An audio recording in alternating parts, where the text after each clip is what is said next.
Saludos a todos nuestros pocos suscriptores, pero de mucha calidad. Hoy, martes 15 de marzo, a mitad del mes, del tercer mes del año, y que ha sido bastante convulsionado y muy interesante en cuanto a noticias se refiere. Quien les habla, Ismael Márquez, Colegio Nacional de Periodistas de la República de Venezuela 13083 y oficial de las Fuerzas Armadas de Venezuela, hablando desde el Cono Sur. El programa de hoy, o este segmento, no voy a hablar de la crisis ruso-ucraniana y ni de la situación de mi país, Venezuela. Voy a abordar este segmento con un tema que me solicitaron algunos de mis amigos, digamos, de manera muy respetuosa y porque se hace absolutamente necesario. Como habrán notado en mis programas anteriores, nunca me referí directamente al país donde me encuentro en calidad de refugiado. Y donde ya llevo 3 años, un poco más de 3 años, rehaciendo mi vida porque cuando se emigra a otro país, si abandona el terruño, la tierra natal, se va con la idea de empezar nuevamente. Cuando se es joven, es un poco más fácil, porque el joven no tiene el arraigo totalmente definido, desarrollado hacia su tierra natal, a diferencia de los adultos contemporáneos. Pero la situación que se está viviendo actualmente en el país donde me encuentro en calidad de refugiado amerita que haga unas reflexiones. Al país al que me refiero y el que es por los momentos mi hogar, mi casa y que he hecho mi segunda patria, es la República del Paraguay. República que está ubicada en el centro de Sudamérica. Uno de los 2 países mediterráneos que tiene Sudamérica. Cuando me refiero a país mediterráneo es que no tiene salida al mar. Es Bolivia y Paraguay. Paraguay hasta cierto punto es más bendecida que Bolivia porque posee 2 ríos navegables, como es el Paraguay y el Paraná, y que son fundamentales para la economía de esta hermosa nación. El paraguayo, a diferencia de otros pueblos de Latinoamérica, es una persona muy servicial, muy solidaria, muy entregada a la colaboración para con nosotros los extranjeros. Puedo decir que tiene esa empatía de la que carece el peruano, el ecuatoriano, el colombiano, en cierto modo el chileno y el argentino. Puedo hablar propiamente de Ecuador y Perú, porque en mi tránsito, cuando salgo de Venezuela, por algunas circunstancias de fuerza mayor que escapaban de mis manos, conocí en cierto modo la psicología del colombiano, del ecuatoriano y del paraguayo. De los 3 países, el más racista y el más xenofóbico es Perú. Por circunstancias de la vida me tocó venir al Paraguay cuando nunca estuvo en mis planes emigrar al Paraguay. Pero fui invitado por unos amigos a los que considero mi familia desde que estábamos en Venezuela. Y hasta ahora ha sido una de las mejores decisiones que he tomado. o que me ha llevado a tomar Jehová de Israel y Jehová y de los ejércitos, como fue venir al Paraguay. Desde el primer momento en el Paraguay me hicieron sentir como en mi casa. Se me dio la oportunidad de trabajar, a pesar de que no ejerzo mis carreras, porque tengo que homologar mis títulos, ahí sí soy yo el responsable. Pero el CONARE, que es la Comisión Nacional para Refugiados y Apátridas, se portó a la altura y ha ayudado a los refugiados de una manera ejemplar. Tanto que nos ayudaron a sacar nuestra documentación sin costo alguno.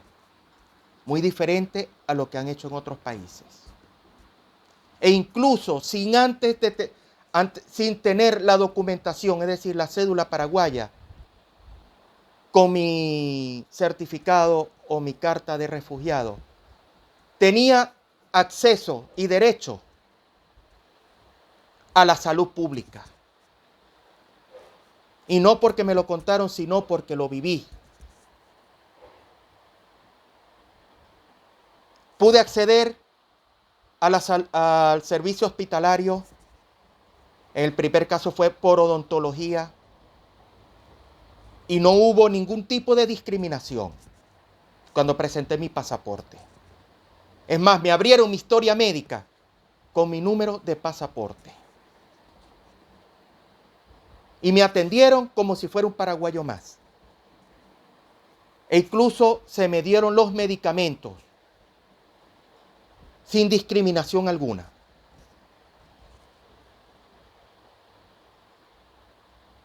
Y se me ha dado la oportunidad de trabajar, de avanzar en este hermoso país. País que tiene una historia muy interesante, muy rica. Paraguay participó en 2 guerras, tuvo 2 guerras.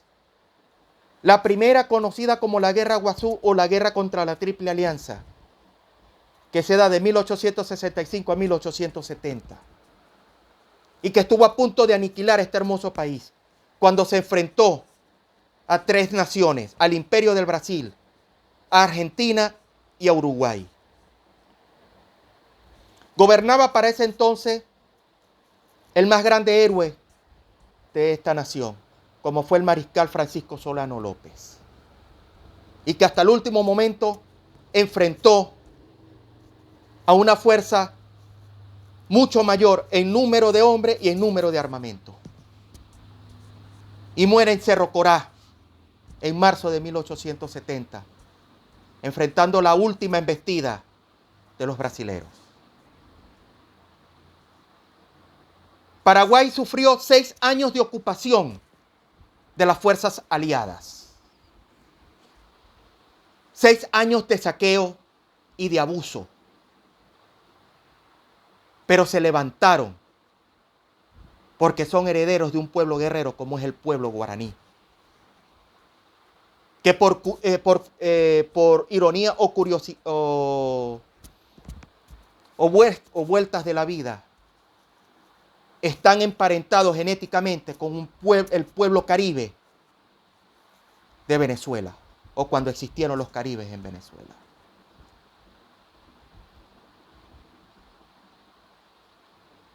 Paradójicamente, hubo en el pasado, digamos, un acercamiento que llega casi a una confrontación bélica entre el Supremo, como era conocido el doctor José Gaspar de Francia, artífice de la independencia del Paraguay junto con otros próceres, y que gobernó el Paraguay con mano de hierro y lo mantuvo aislado, pero que sirvió para que el Paraguay ahorrara mucho dinero y se desarrollara y tuviera uno de los mejores gobiernos, cuidado si no el mejor gobierno que ha tenido el Paraguay, con el doctor Carlos Antonio López. Y esta paradoja o esta anécdota es cuando el Paraguay estuvo a punto de entrar en conflicto con la Gran Colombia que gobernaba mi general Simón Bolívar. Y fue producto de la detención del sabio y botánico Bonpland por parte de las autoridades paraguayas. Y Bolívar, como era muy amigo de Bonpland, le solicitó en 3 ocasiones al Supremo, al doctor José Gaspar de Francia, que liberara a Bonpland, o si no, él se vería obligado en marchar con su ejército hasta el Paraguay. A Dios gracias, eso nunca ocurrió. Pero la guerra de la Triple Alianza estuvo a punto de acabar con el Paraguay. A Dios gracias, el Paraguay se levantó. Mas, sin embargo, en 1932 inicia una confrontación con Bolivia, lo que se conoció como la Guerra del Chaco, que condujo magistralmente el mariscal José Félix Estigarribia. Hombre de armas, de hombre de táctica y estrategia. Me toca hablar del Paraguay porque la situación actual lo amerita. Lo amerita porque considero que el Paraguay es está en vía de convertirse en el único epicentro de la libertad y la democracia de Sudamérica. Cuando el comunismo avanza peligrosamente sobre nuestro hemisferio. Hace 2 días asumió en Chile el comunista Gabriel Boric. Mi sentido pésame para el pueblo chileno. Querían conducirse a la senda del socialismo, comunismo, la destrucción y la miseria. Esa es su decisión. Dios no da libre albedrío. Ustedes tomaron el camino equivocado. No se lamenten después. No aprendieron del pueblo venezolano. Después que hay tantos venezolanos en Chile, no quisieron aprender. Colombia tampoco quiso aprender. Y está a punto de elegir a un comunista para la presidencia de la República. Brasil, lo más probable es que regrese Lula da Silva. Eso nos deja solo a 3 países libres de comunismo: Ecuador, Uruguay y Paraguay. Pero me duele el Paraguay porque vivo acá. Aquí comparto, aquí tengo mis amistades ahora. Y he conocido personas maravillosas que hoy por hoy los considero mis amigos y mis amigas.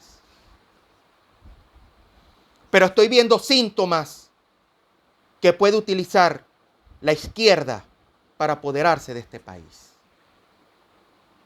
Y lo más doloroso, que quien está colocando las piedras del comunismo o para que se establezca un comunismo a futuro en el Paraguay son algunos elementos de la clase empresarial, aprovechándose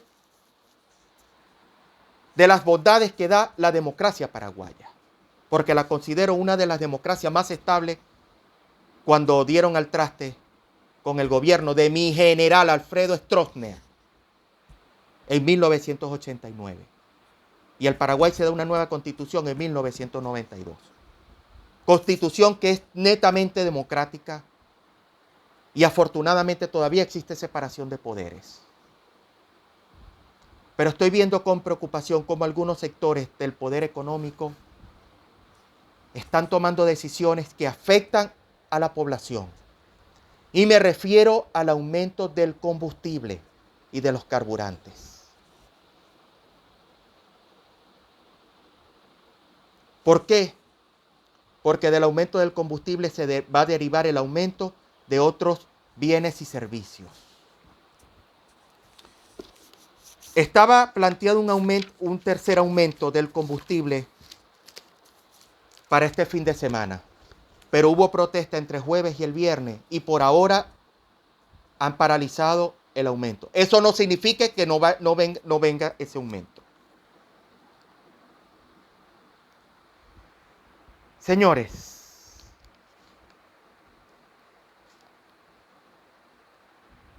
esto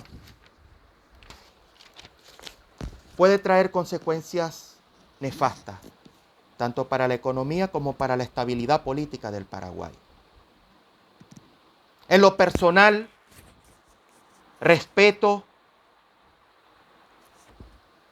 y hasta cierto aprecio puedo manifestar por el ciudadano presidente Mario Abdo Benítez. Porque fue el único presidente de Latinoamérica que se atrevió a romper relaciones con la narcodictadura de Venezuela.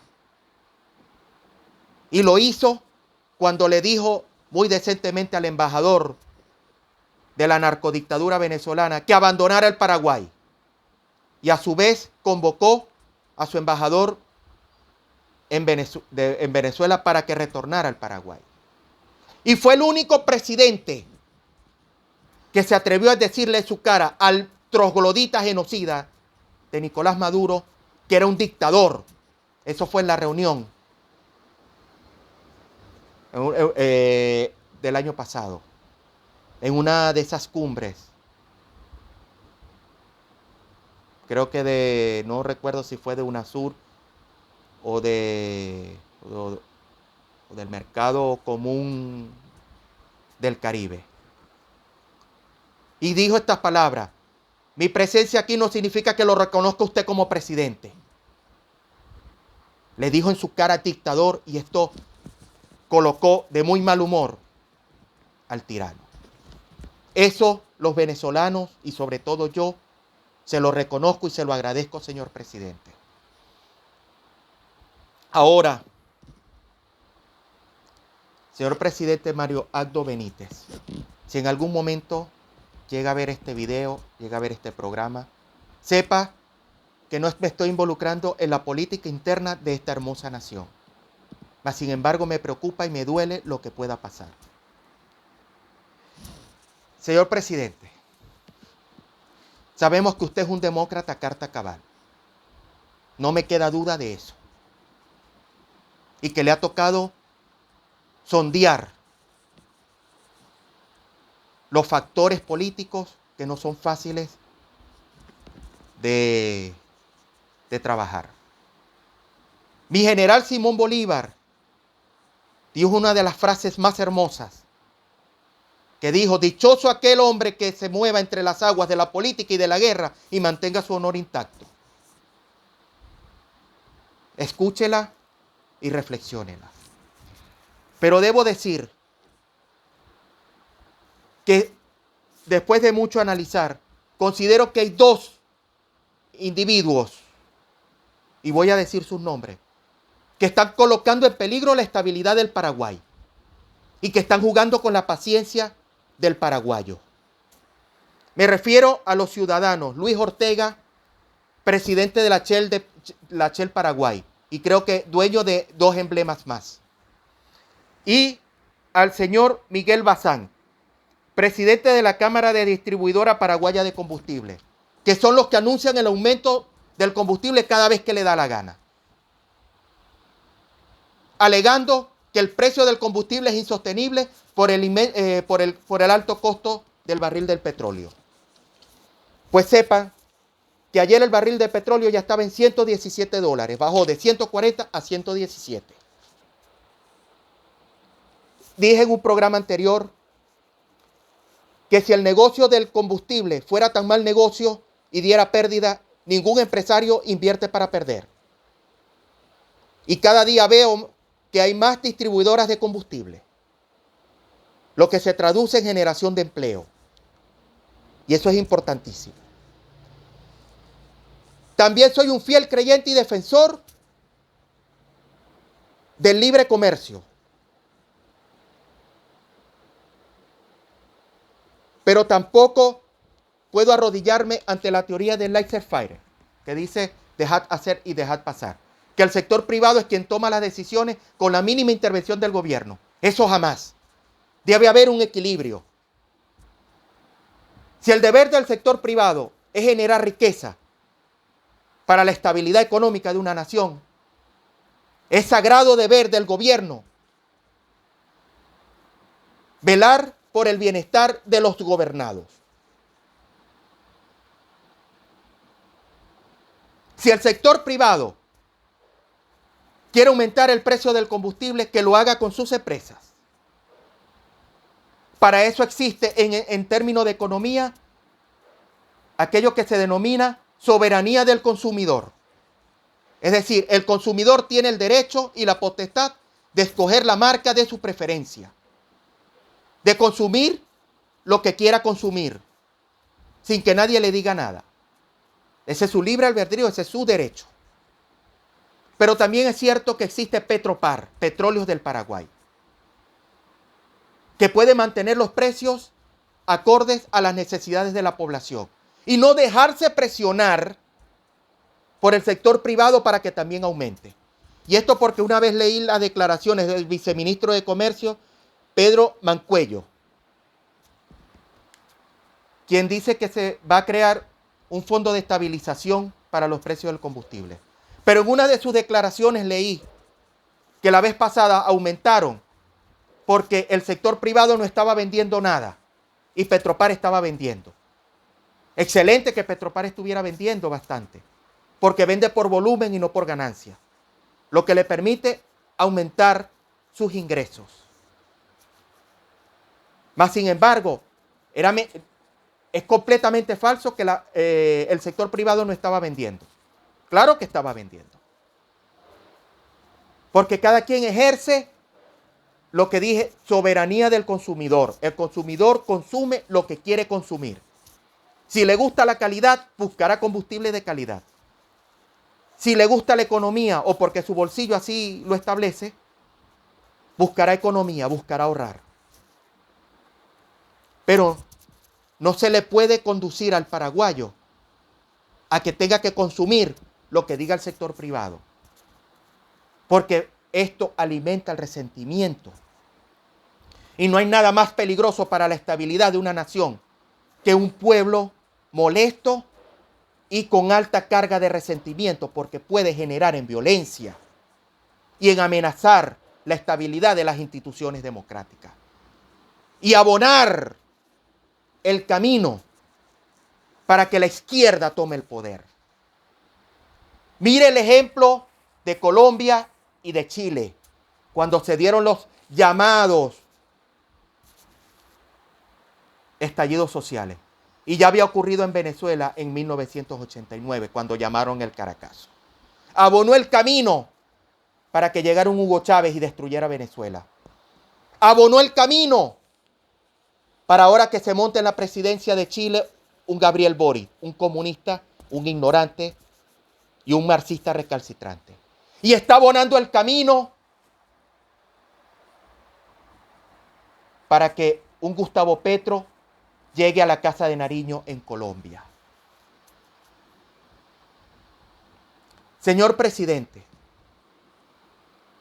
el Paraguay es un país hermoso y con alta expectativa de crecimiento económico, pero no se ve en el desarrollo. Una cosa es el crecimiento, otra cosa es el desarrollo. Puede haber muchos ingresos y aumento del PBI por encima del 4%. Pero si no se traduce en bienestar del pueblo, no se está haciendo nada. Y otros dos factores que amenazan esta democracia. Y es lo que el paraguayo de a pie reclama, es los altos niveles de corrupción y la impunidad. Hay un hueco fiscal. No se puede estar llenando ese hueco fiscal mientras aumenta impuestos y tienen que pagar el paraguayo, pero por otro lado se van los recursos en gastos suntuosos y en corrupción y robo.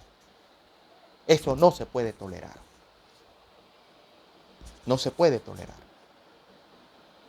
Escuche al pueblo. Soluciones hay. Como dice, en un libre mercado existe la competencia. Quien determina los precios es la mano invisible del mercado. Y yo no soy economista. Soy periodista, educador y militar, o ex militar. Pero he leído mucho de economía. Uno de los libros que más me enseñó de economía fue este, Sistemas Económicos, de George Hall, 1954. Es uno de los libros que más aprecio. Lo traje de Venezuela. Fue el primer libro que empaqué con mis pocas pertenencias. Y este libro me enseñó que sí, está el libre mercado, la libre competencia. Pero lo que amenaza la libre competencia son las estrategias y tácticas o prácticas monopolísticas. Porque el monopolio viene siendo parte de la dictadura económica, que quieren fijar el precio a su conveniencia. No, que el precio lo determine el mercado. Y esto que se haga sobre una competencia sana. Que cada emblema coloque el precio a su conveniencia, que le permita un margen de ganancia, pero también que le permita al consumidor satisfacer sus necesidades. La solución está allí, al alcance. Siempre puede haber equilibrio. Bien, le hago estas reflexiones porque debemos defender la democracia contra cualquier amenaza. Dicho esto, culmino con este segmento y paso al siguiente, en el siguiente programa, que estaremos tocando el tema de Colombia y de Venezuela. Muchas gracias, ya regresamos.